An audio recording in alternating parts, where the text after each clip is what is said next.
Good morning. We'll be starting in a few moments. Just a few housekeeping rules. Not on.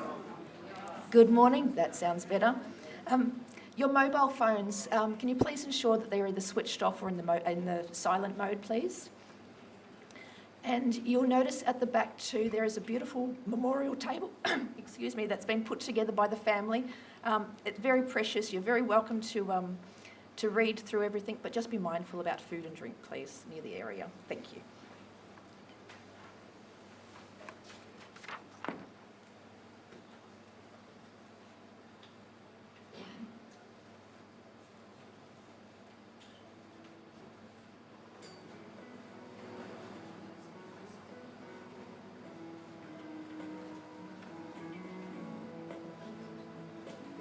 I'm gonna be here for you, baby,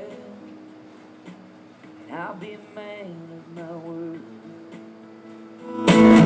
Speak the language in a voice that you have never heard.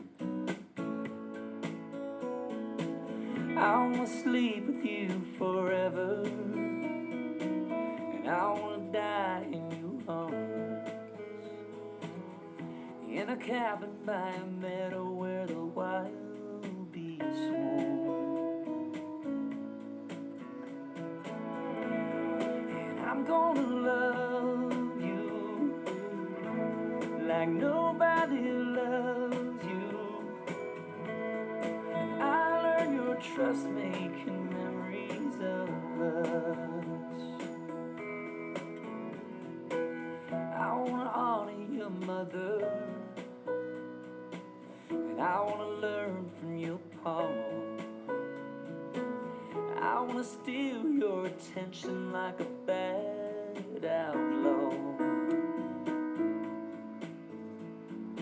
and I wanna stand out in a crowd for you, a man among men. I wanna make your world better than it's ever been. And I'm gonna love you like nobody loves you, and I learn your trust making memories of us. We'll follow the rainbow wherever the four winds go, and there'll be a new day coming your way. I'm gonna be here for you from now on, this you know somehow. You've been stretched to the limits, but it's all right now. And I'm gonna make you this promise: if there's life after this, I'm gonna be there to meet you with a warm, wet kiss. Yes, I am. And I'm gonna love you like nobody loves you, and I learn your trust making memories of us. Oh, yeah, I'm gonna love you like nobody loves you, baby, and I'll win your trust making memories of us.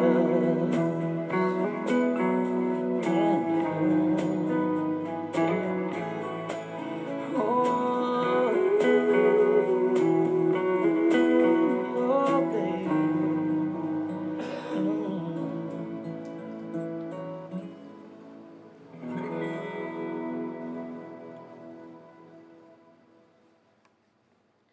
Good morning, everyone. Welcome to the celebration of life of Colin James Kennedy, or affectionately known as Col. A loved and loving husband of Judy, loving father of Jason and Chelsea, fond father-in-law of Donna and Jalavi, cherished pa of Matthew, Patrick, Mariam, and Ivaya. Right. Cole was a good mate and a friend to many. Our deepest sympathy go out to all of Cole's family at this time, and we offer our heartfelt love and support. We remember the life of Cole, along with all those whom we have loved and who have gone before. This time we spend together today is to celebrate Cole, to offer our support to one another, to express our shared love and gratitude, and to bid a fond farewell to someone who'll be dearly missed. When we lose someone we love, we must learn not to live without them, but to live with the love they left behind. After spending time with Cole's family and reading all the beautiful online tributes, I can certainly tell that Cole left an enormous amount of love behind. Know that our love is eternal, that the bond we share together will go on forever. Every moment of every day. Nothing can alter our love for Cole or his love for you. Love can never be altered by time, circumstances, or even death. The past, with all its meaning, remains sacred and secure. It cannot be taken away.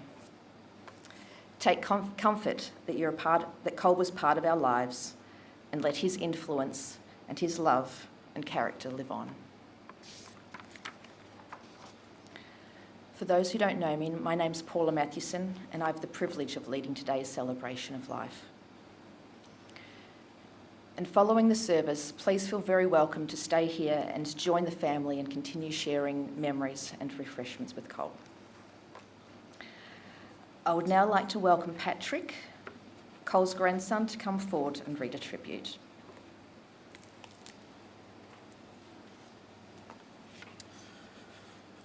Ode to Cole. Hands that rose before the sun, worked all day till jobs were done. Built with grit and built to last, no complaint, just steady, fast. Leave it to me, he'd always say, then got it done the quiet way. Quiet strength, no need to boast, the kind of man we miss the most. Thank you.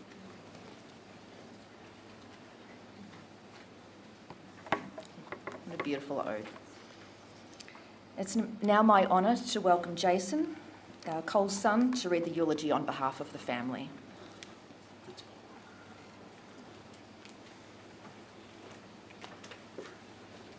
Glasses.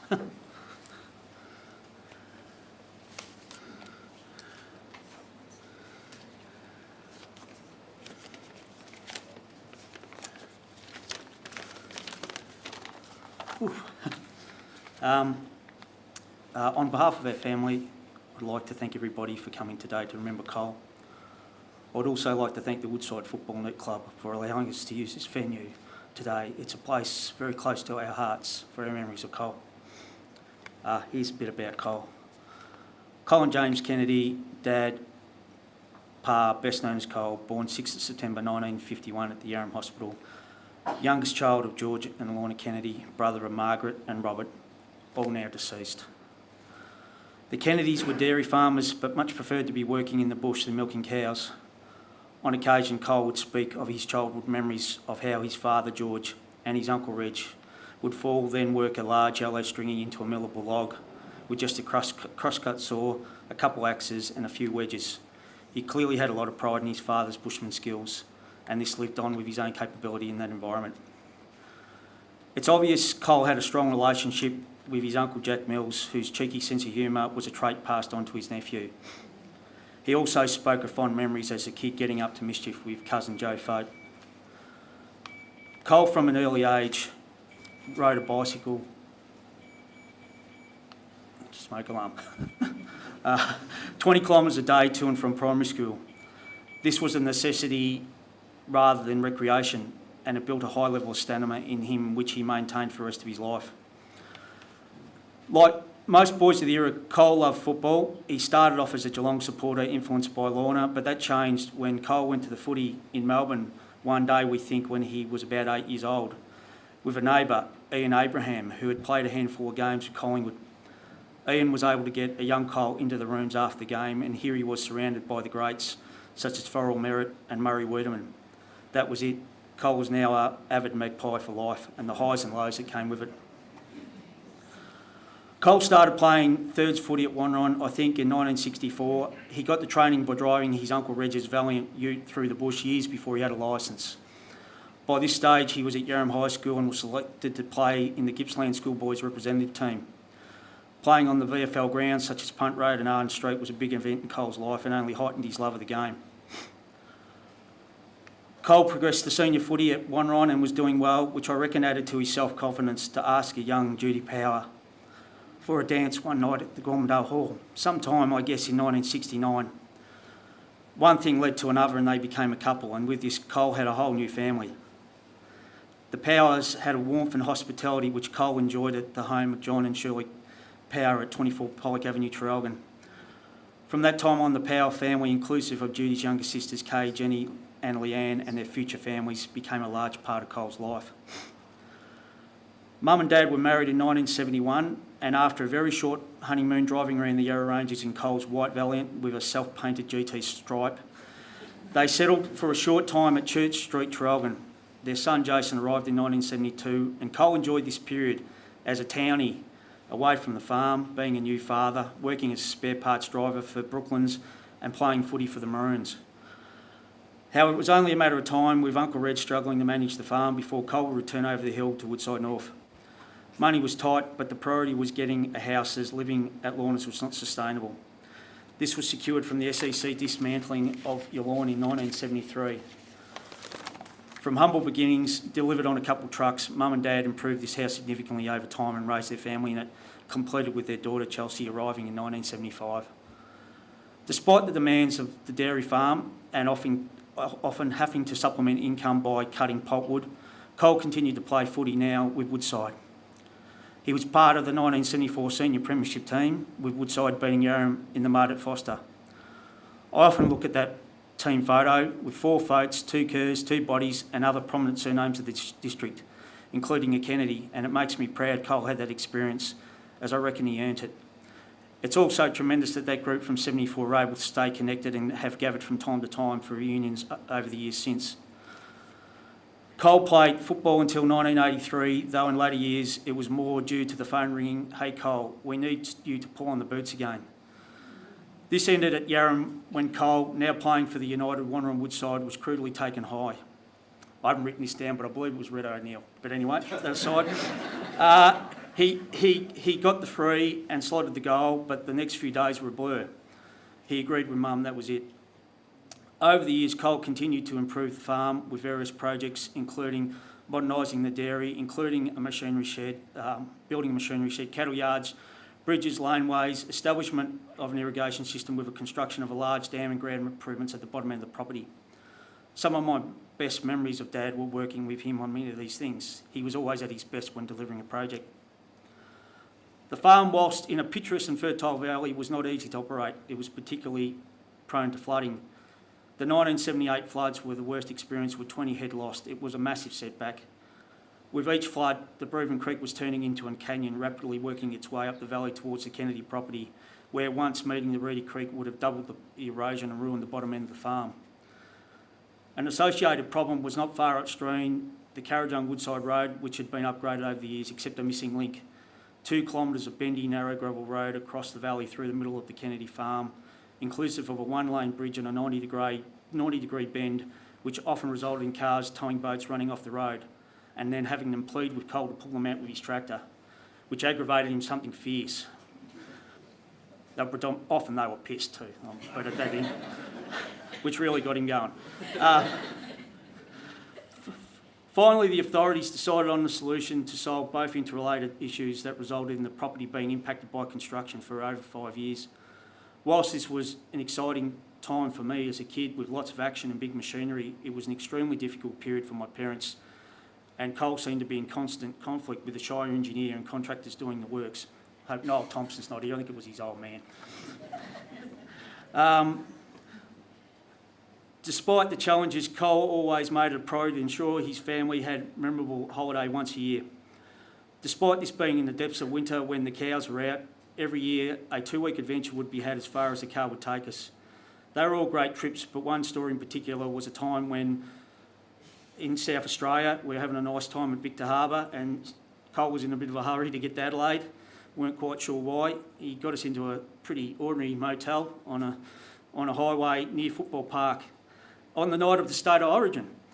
So we went to the State of Origin. It was a great game. The Vics got up on the last kick of the night, and even Mum forgave Dad for his love of the footy, influencing the scheduling of the family holiday.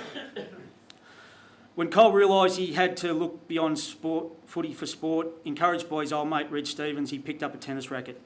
For a bloke self-taught like most things Cole did, he managed to play tennis to a high standard, and it was even more suited to his competitive tendencies than football. Towards the end of the 1980s, a decision had to be made as Cole was tiring and milking cows twice a day, 7 days a week. Developing the property to sustain another generation would have been a significant investment. In 1989, the property was sold apart from a small piece of land on separate title due to the road realignment, and Mum and Dad embarked on the next stage of their life. Their next home was in Devon North, which was built by Hoopy Jansen in 1990, with Cole doing a significant amount of it himself, which he enjoyed. It was a beautiful home with, of course, a magnificent Judy Kennedy garden, which was a perfect venue for Jason and Donna's wedding photos a few years later. 1990 was also memorable for Cole as a long-suffering Collingwood supporter, seeing a premiership for the first time in 32 years. The acreages of Devon North were more conducive to being social than the farm. They had good neighbours, and it was a period when Mum and Dad developed a joint interest in cycling, which they shared with other like-minded in the area. They did various cycling trips from this time on, whilst Cole was very supportive and sometimes rode along with Mum. Often the competitive streak came out in him, and he would take on riders within the group or others encountered on these rides with a long-range attack, bragging rights as the first into the next town.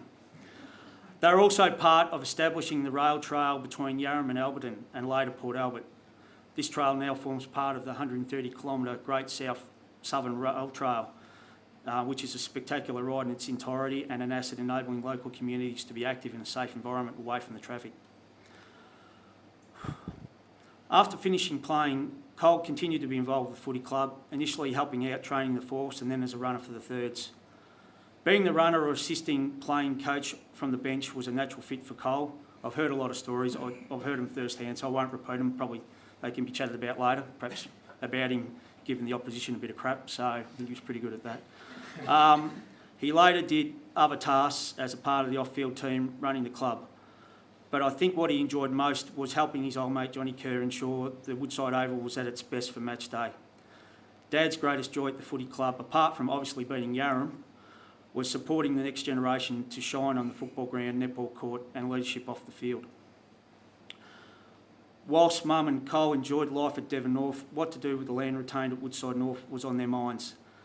After a period of research, in part influenced by Mum's collections of grassroots magazines, they started building in 1998 a shed on the bush block. No ordinary shed, this was made of mud bricks with a steep pitch roof and a loft above.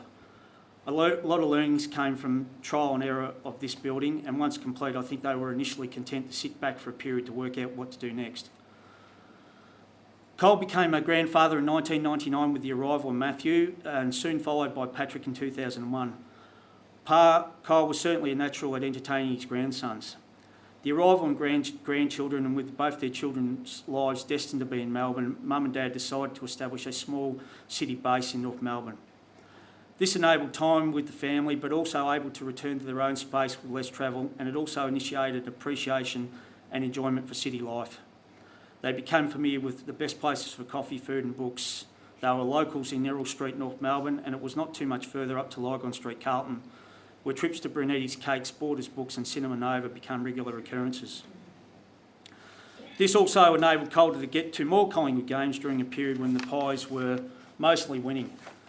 In 2010, Cole was able to secure a ticket to the AFL Grand Final replay to see his beloved Pies win a flag. During this period, Mum and Dad also had the opportunity to travel abroad. I can't remember the dates. I'm sure Chelsea will probably elaborate on some of this. Her memory's a bit better of these things than I am. But they had a couple of trips each to Europe, the US and New Zealand.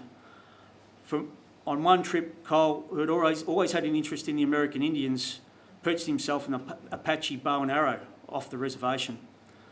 Of course, it was seized by Australian Border Force officials when they arrived back in Melbourne Airport, much to Judy's irritation.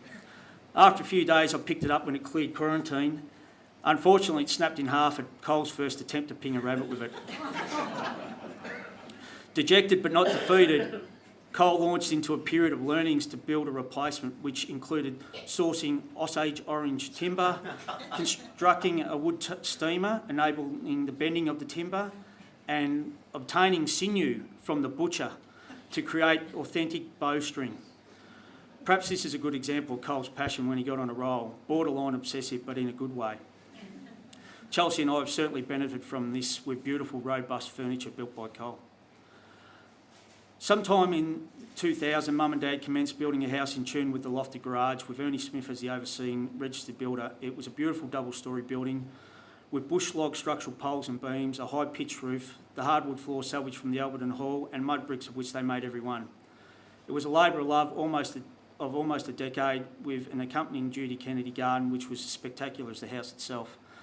This time, with the bush and old road cuttings, Cole was able to entertain himself with more creative structural elements to complement Mum's horticultural capabilities, such as arbours, retaining walls, dams, jetties, bridges, the 100-stair ridge walkway.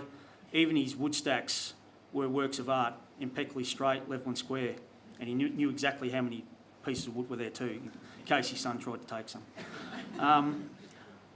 Through all this work with his hands, Cole often suffered with arthritis, though only he and Mum knew the true discomfort, as was Cole's don't complain, don't explain, keep moving ethos. In 2018, the granddaughter of I arrived and they were able to enjoy being grandparents of a little one all over again. With all I have described above, from the time they left the farm, you could be forgiven for thinking Cole kept himself so busy he must have retired in 1989. This is certainly not the case. He worked continuously until June 2021. Initially, for a short period after the farm, he was working at Robert Oliver's ag supply store, but it wasn't long until he wanted to run his own show. When building Devon North, Mum and Dad came across a bloke named Peter Gerster of Golden Fleece Installation, and this led to Mum and Dad's next business venture, Gippsland Pure Wool Insulators. Mum and Dad working together, pumping treated wool into the ceilings of houses. Whilst the product sounded cosy, it was hard work, even for a nimble small bloke like Cole in confined dark spaces. The business was relatively short-lived as Gerster ended up being a shyster. The raw material was not able to be supplied to the quantity or quality promised. They quietly wound it down. Cole then started driving buses for Swantons. A couple of years later, Bob and Fran retired, so C&J Kennedy took over the routes Port Albert 1 and Port Albert 2. For the next quarter of a century, a period equivalent to that of the farm, Cole's work life was dealing with kids, teachers, parents, and occasionally drunks on the odd charter. Whilst there were challenges, it did not compare to the stresses of the farm. Dad's personality was suited to the work. In 2000, Cole was a part of a national team of bus operators providing services to the Sydney Olympics, and he also provided bus services to the footy club for 25 years. By my own admission, I'm more familiar with Cole the farmer than Cole the bus operator, but from feedback received, it was clear he was revered by all encountered in this role. Cole survived a heart attack on New Year's Eve 2022, and I joked with him afterwards that he just wanted to ride in a helicopter. It was one thing he hadn't done in his life, so he was airlifted to the Monash Medical Centre. After a period of surgery and recovery, he seemed to return to his old self with an acceptance he had to pace himself. It was not apparent to me on Christmas Day, perhaps on reflection now, I can see that he was quiet, but I didn't know he had dementia. But a month later, the change in him was alarming. Whilst disappointed to leave his bush home, Dad knew Mum had to be in a place where she could care for him and herself with nearby support services in the town. It was hoped once Dad settled in Yarram, the condition would stabilise. It didn't. He became hard to handle, and as much as we all tried to alleviate it, this was a burden 95% on Mum, who was determined to look after him, despite the challenges. But although his mind was a muddle, his body for a period remained relatively strong. He got himself a new bike, and the highlight of his day was rides on the rail trail. Multiple rides, 3 rides at times,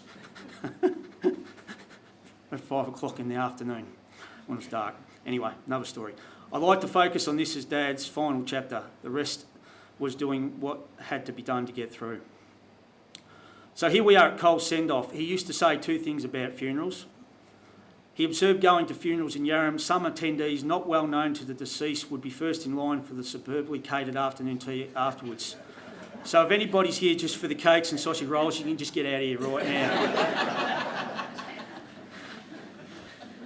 He loathed when at the funeral the priest would get up the front and say the deceased was a saint and never did anything wrong, when most present knew this was far from the truth.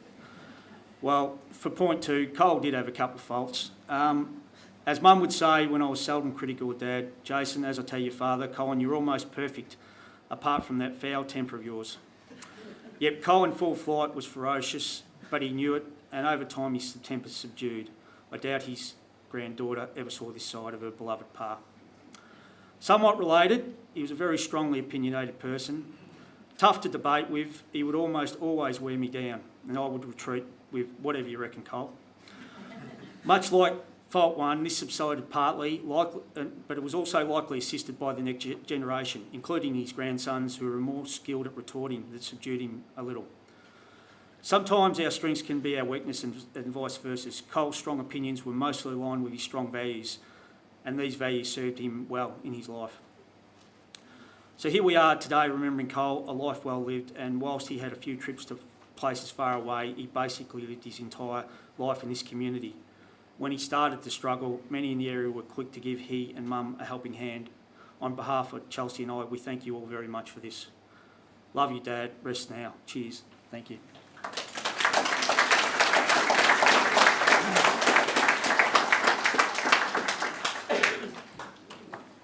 Thanks, Jason. That was beautiful. Can we now please welcome Matthew, another of Cole's grandsons, to come up and share a reading with us?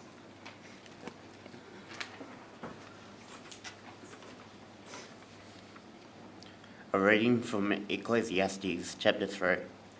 To everything there is a season, and a time to every purpose under heaven. A time to be born, and a time to die. A time to plant, and a time to pluck that which is planted. A time to kill, and a time to heal. A time to break down, and a time to build up. A time to weep, and a time to laugh. A time to mourn, and a time to dance. A time to cast away stones, and a time to gather stones together. A time to embrace, and a time to refrain from embracing. A time to get, and a time to lose. A time to keep, and a time to cast away. A time to rend, and a time to sow. A time to keep silence, and a time to speak. A time to love, and a time to hate. A time of war, and a time of peace. What do we gain from all the work? I know the heavy burdens that God has laid on us. He has set the right time for everything. He has given us a desire to know the future, but never give us the satisfaction of fully understanding what He does. So I realise that all we can do is to be happy and do the best we can while we are still alive. Thank you very much.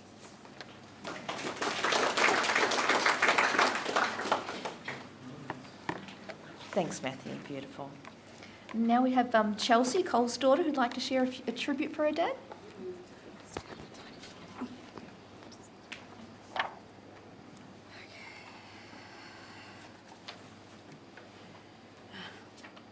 Where to start? Can you reckon? First and foremost, Dad was a true family man who never veered off path when it came to being a loyal husband, dedicated father, and loving grandparent. As kids, much quality time was spent assisting with jobs on the farm. He'd take me to feed the cows, making sure I was safe on the back of the trailer, constructing a secure hidey hole from square bales, which he left until last to break open and feed out. One of the early versions of the driverless vehicle, the tractor in first gear, would slowly move across the paddock, and when it needed to turn, Dad would nimbly jump to the steering wheel. When I was older, he'd let me steer as he threw out the hay, all probably strictly prohibited with today's farming health and safety practices, but I always felt so safe with Dad in control. He taught us the value of hard work and applied tough love in just the right dose. I recall one day he decided I should take off my gumboots and walk down the paddock in bare feet. It was summer, the grass was dry and spiky underfoot, with prickles everywhere. I hated it, but I guess on a subconscious level, it was an early lesson that the path ahead in life was not always going to be a soft clover meadow. Early family life revolved around the seasons. Spring was exciting for us kids, but stressful for Mum and Dad. I went to the shed every evening to help Dad feed the calves. Leading into Christmas, the hay season was when the place was buzzing with visitors and action. One young sister-in-law was helping out and tipped a trailer load of hay upside down. Dad apparently didn't say a word, which I find very hard to believe. By Boxing Day, Dad was usually exhausted, but made sure he had curated the pitch for the traditional Boxing Day cricket match with the extended family. His earliest foray into making cricket pitches, more on that later. The long summer days seemed to last forever. We loved running under the irrigation pipes. I mean, what kid wouldn't like their own water fun park? Early autumn was praying for rain and pre-season football time, with Dad bringing my first very own pet home one night after training, a tabby kitten with white feet which had come from a litter of Freddie Foats. Dad helped me name him Soxy, and he was by my side until we shifted to Devon North years later. The winter months were, of course, all things football, and Dad was a huge fan of the Saturday morning Could Have Been Champions radio show. A good segue for the Collingwood section. Dad lived through the dark ages of the Collywobbles, so the 1990 grand final was a joyous year. Years later, in 2010, I managed to get him a ticket to the game for the replayed Collingwood versus St Kilda grand final when I was working for the sports nutrition brand Masashi. Despite being a sponsor, tickets were scarce, and I was giddy with excitement when the head of sales discreetly put an envelope on my desk. Dad had a magnificent seat on the wing. They won, and Mum says from that day onwards, when it came to AFL, he was a satisfied man. Dad wasn't one to sit around talking about the good old days too much, as he was always living in the present and planning for the future. When he was around 6 to 7 years of age, he went down to Uncle Jack and Auntie Ivy's at Woodside for a play date with his cousins Caroline and Russell. Dad got the sulks about something and decided to hitch a ride home on the cream truck. It was panic stations at Woodside and at the Kennedys. With a row full of dairy farms back then, it took a good while for Dad to make it home. No doubt he got a spanking. One of the special family stories in Dad's life was as an adult reacquainting with his cousin Lindsay. Dad's father, George's brother Len Kennedy, was conscripted during World War II. He jumped ship when it docked in Perth, finding his way south to start a new life as Len Flynn, working in the great kauri forests of Western Australia. Desertion was a very serious offence, and he didn't contact his family until many years later. The family thought Len had died in the war, like the thousands of unknown soldiers honoured by the White Crosses at the Bayou War Cemetery Mum and Dad visited during their 2009 trip. Dad and Lindsay met once as children in the late 1950s, and in the 1990s, Lindsay came to Victoria. The two of them bonded over their mutual passion for sport and other common interests. Dad was always destined to be a wonderful grandfather. A standout memory from the early years with Matthew and Patrick was his dedication to curating cricket pitches for the boys. The first pitch was in the paddock next to the Coopers at Devon North and seemed to suit Pat's pace bowling. Then at Woodside North, the gravel pitch near the house, followed by a full-blown, old-school, excavated and curated green cricket ground on the block across the road. Simon, an English-born gent from Melbourne, had a weekender humpy on the adjacent bush block. Dad struck up a rapport with his part-time neighbour, and they chat most times he was in residence. I remember Dad was quite chuffed when Simon's dad was also visiting one day and complimenting him. "The ground is looking very good, Cole. Reminds me of Lord's." Dad also built a tree house with the boys. Long after they grew up, it has been enjoyed by other children, including Avaya and cousin Sadie. When Avaya came along, Dad was still in fine form and they mutually adored each other. At school, Avaya has proudly told her friends her pa was a footy player. I even heard her talking about him on the bus en route to school swimming earlier this year. A few months ago, she asked me, "What team did Pa play for, Mummy?" As some of the boys in her class were keen for more details, I told her Pa played in the AFL for the Blues. For non-locals, there's the Australian Football League, and back in the day, the Alberton Football League. As they say, never let the truth get in the way of a good story. Dad was a hyper-competitive sportsman. Jace has talked about tennis, and he did love the game, but he enjoyed as much the social side. The afternoon tea spread, always a lovely Kay Belcher sponge, and the between match banter. A good debate or spar, as Mum calls it, with Cass Seckle was always on the cards, a tradition that continued up until early this year. Dad and his sidekick Digger, aka John Kerr, were part of a successful Woodside volleyball team for many years. Dad used to talk about how he'd set the ball perfectly, making the spikers Big Luke, aka Brian Lucas, and Cliffy Price look good all the time. They had a fierce rivalry with a team of high school teachers. No one is sure how many premierships they won, but let's go with 5. As already mentioned, cycling was a big theme in Dad's life, from the tough little lad riding to school to his final months leaving people for dust on the Yarram Rail Trail. Dad got back into cycling after leaving the farm, and Mum picked it up when chaperoning Julie Jeffs and I on the Great Vic bike ride. With a number of locals doing the same cycling events, they formed a group and even had T-shirts designed by Al Pearson, the Yarram Psychos, with a C, not the PH psychiatric variant. Reg Stevens was part of the crew and Dad's co-rider, with Mum and the ladies sticking together at a more leisurely pace. They rode in Victoria and interstate. I went on a Tassie ride with them in 2001. Spectacular scenery aside, it was a highly entertaining trip. The Great Rides are recreational events with no medals or finishing times recorded. However, Dad and Reg were always keen to get amongst it at the front of the field. I found a postcard from Dad, greetings from Penola, Coonawarra District, South Australia. So this was sent during the South Australian bike ride. Dear Chelsea, all our old mates from Preston Cycle Club are on the ride. Plenty of opposition. Old Wally won the gold medal at the Masters Games.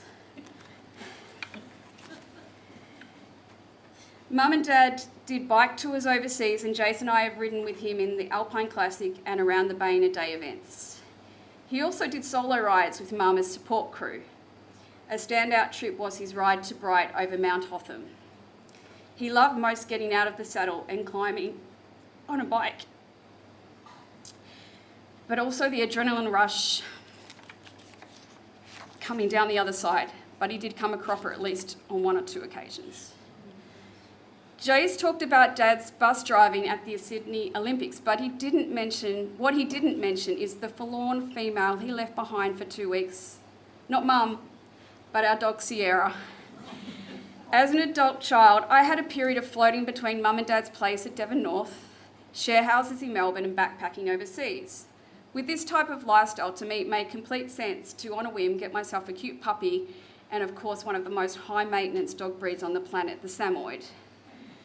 Dad was besotted and doted on Sierra from day one, and they went almost everywhere together. She sat out front with him in his red Nissan Patrol ute, and he'd buy her treats from the Yarram Bakery. I recall one of Mum's friends saying, "I saw your husband with that blonde again the other day." When Dad went to the Olympics, she refused to lay on her dog bed, instead fretting in the shed on the hard concrete next to the ute, barely eating for a fortnight. Dad and I were devastated when she needed to be put down. I remember him feeding her a final Dixie ice cream cup. After a lifetime of being surrounded by animals, Dad never had another pet after Sierra. But over the years to follow, when they shifted back to Woodside North, his reliable John Deere tractor seemed to take on the role of loyal steed. He truly loved that tractor, and we were comforted to know it would remain at its spiritual home when they shifted to Yarram earlier this year. Mum and Dad had some good trips in Australia and abroad. They meticulously planned their overseas itineraries. Dad was passionate about the natural world of trees, mountains and rivers, and also fascinated by history. I had the pleasure of a couple of European trips with them, with great memories of our time in Italy, hiking to the top of Mount Vesuvius, and the wildest bus trip ever. Being a driver himself, he was in awe of his counterpart's skills, given the treachery of the narrow road straddling the precarious cliffs of the Amalfi Coast. The final stage of the 2013 Tour de France was also memorable, along with time in the Swiss Alps, where he found his inspiration for his immaculate woodpiles. Their first trip to the USA in 1999 was an epic 7-week adventure. For Dad, seeing the giant redwood forests of California and retracing stories of the Wild West were lifelong dreams.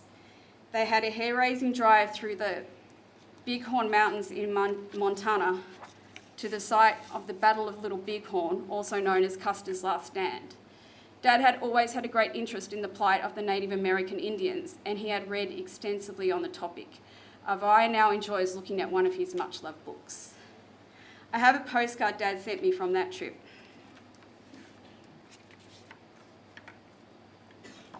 Dear Charles, today is Sunday the 29th. We left Jackson, Wyoming, and tonight we are staying at Three Bears Lodge, Montana. Last night, we whooped it up at the Jackson Cowboy Saloon. Mum got to go to a honky-tonk bar. Today, we travelled through the Grand Tetons. There may be higher mountains on Earth, but from what people tell us, not too many more spectacular. Then, on to Yellowstone, where we saw a moose and her calf standing in the Lewis River.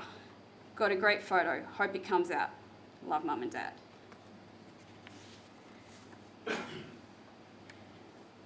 Not long after that trip, they started building their mud brick house at Woodside North, and he had his own outlaws to deal with, the resident wombats. It was a battle that went on for years, and I will not go into any detail on his dubious tactics, but rest assured Dad always came off second best. I made him a Wild West style wanted poster for his man cave loft above the garage. It was a love-hate relationship, as he found them cute but just loathed their excavations. Dad was always writing little reminder notes, and he had his own version of post-its, ripped bits of yellow paper left over from the wool insulation business brochures. Any time I came home to visit, they'd be on the bench to prompt him on what he needed to do in town. Things like buy bolts, haircut. And when he came to Melbourne, he would write me little notes. I found a couple. Sorry I missed you. Keep smiling, love, Dad. When I get a chance, I will bring some tools down and fix your drawers. Love, Dad. This time a year ago, Dad was really just the same old Cole. We had a birthday gathering and he mistakenly went to order a lemon, lime and bitters for breakfast instead of coffee. No big deal, and helped Avaya eat her smiley face pancake. By Christmas, he was a little quieter than normal. After Easter, there was a major change. It was like he fell off a cliff, as Mum has described. His cognitive decline was moving like a freight train. For a little while, he still had quality of life through his cycling, but when he came off the bike in mid-July, he lost that too. He had a serious fall the day after the Father's Day weekend, when we also celebrated his 74th birthday. After an agonising 2 weeks at Latrobe Regional Hospital, he was transferred to Yarram Hospital, where he was treated with such care during his final days. We would like to thank Debbie Cooper and Emma Hughes for their wonderful support and medical guidance, Kay and Frank for taking Mum under their wing over recent weeks, nephew Michael, Ryan for keeping Dad company leading into those long nights at Latrobe Regional Hospital, and this amazing footy club. There is no other place Dad would have wanted us to say goodbye on his behalf, with a heartfelt thanks to Andrea and Ashley Walpole, Jenny Fote and Steph Kerr. A huge thanks to Robin Underwood for the beautiful floral tribute, plus another for Steph for help with the photos. We would also like to acknowledge a couple of special people in Dad's life who are also sadly no longer with us. Sister Marg Ryan, a much loved by the local community, who didn't get the send-off she deserved in 2022 due to COVID restrictions. And club legend and teammate Greg Fote, whose own memorial service was also held here 11 years ago today. Dad was health conscious, but also had a sweet tooth. A tradition of mine was a Toblerone gift for life celebrations. He would say to Mum, "We're going to make this last," and proceed to ration the already modest triangle portions into halves. Not always, but he did do that. I always gave him milk chocolate, but this Father's Day, strangely, I brought him white chocolate, perhaps a premonition of what lay ahead. He never got to eat it, but Mum put it in the Yarram Hospital tea room with a thank you note for the wonderful staff. So please help yourself to a mini Toblerone on the back table in honour of Cole. Dad was a true one of a kind who was loved by his family and community. You'll be forever in my heart and mine, Dad. So wherever you are now, it's time to put down the tools, hang up the bike, and rest in peace.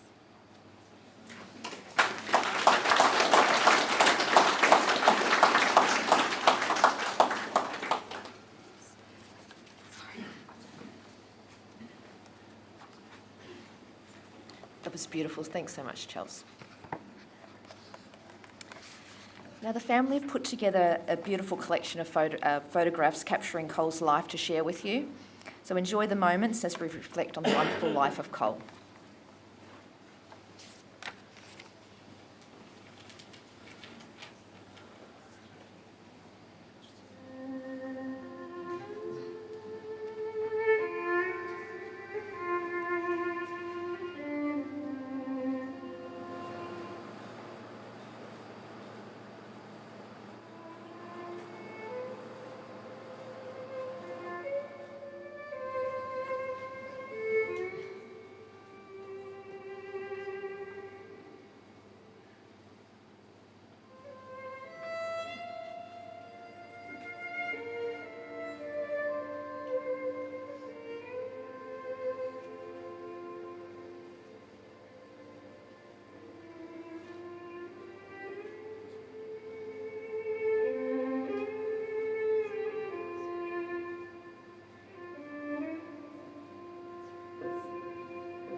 When I am down and all my soul so weary, when troubles come and my heart burdened be,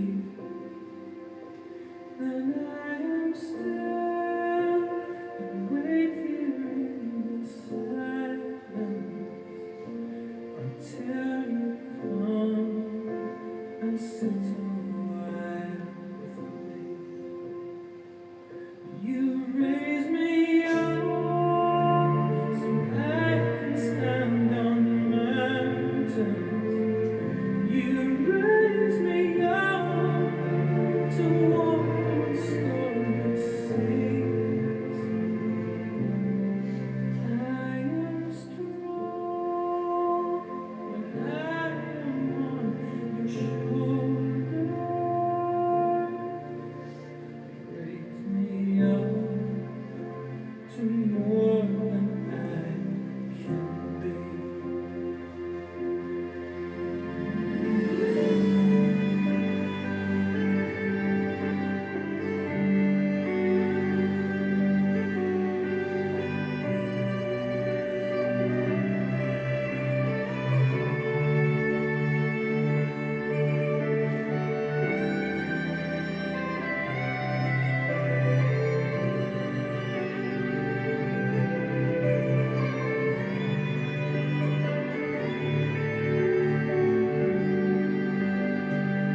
You raise me up so I can stand on mountains.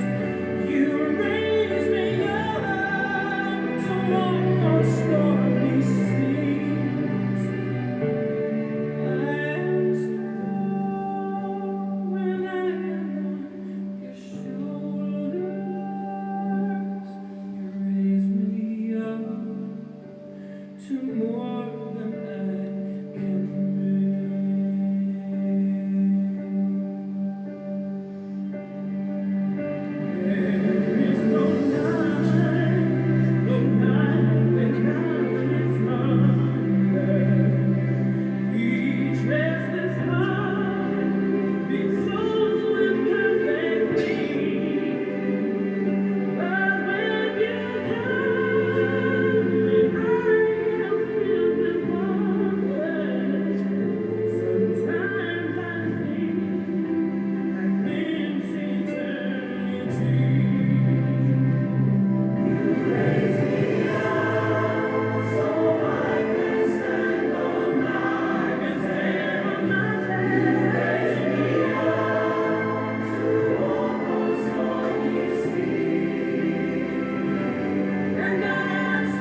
What beautiful memories they are.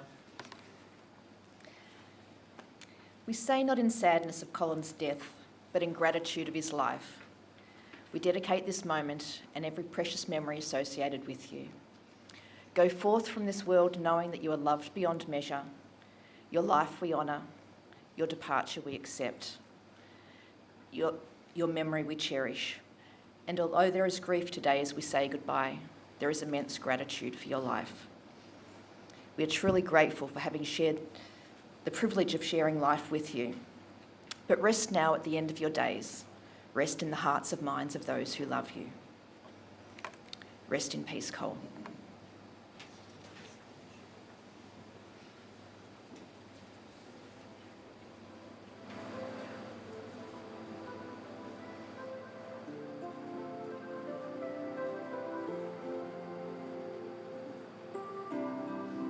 I see the questions in your eyes. I know what's weighing on your mind. You can be sure I know my part, and I'll stand beside you through the years. You'll only cry those happy tears. Though I will make mistakes, I'll never break your heart. I swear by the moon and the stars in the sky, I'll be there. I swear, like a shadow that's by your side, I'll be there. For better or worse, till death do us part. I'll love you with every beat of my heart, and I swear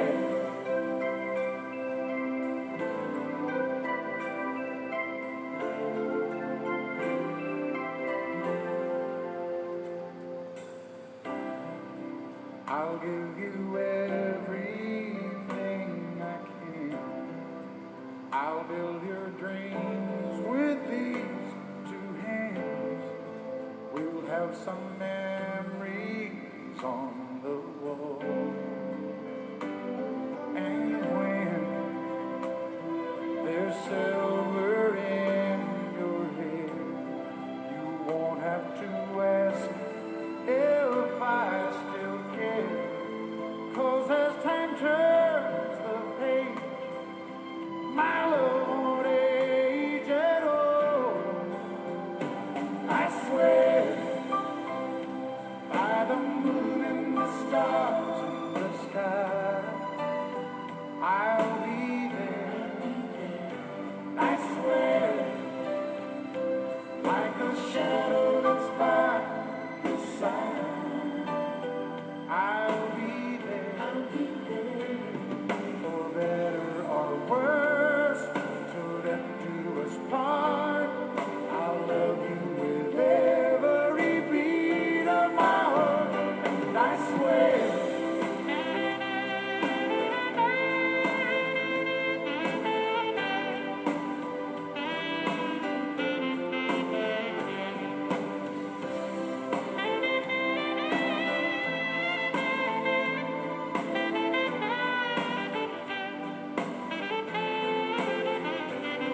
for better or worse, till death do us part. I'll love you with every beat of my heart, and I swear, I swear, I swear.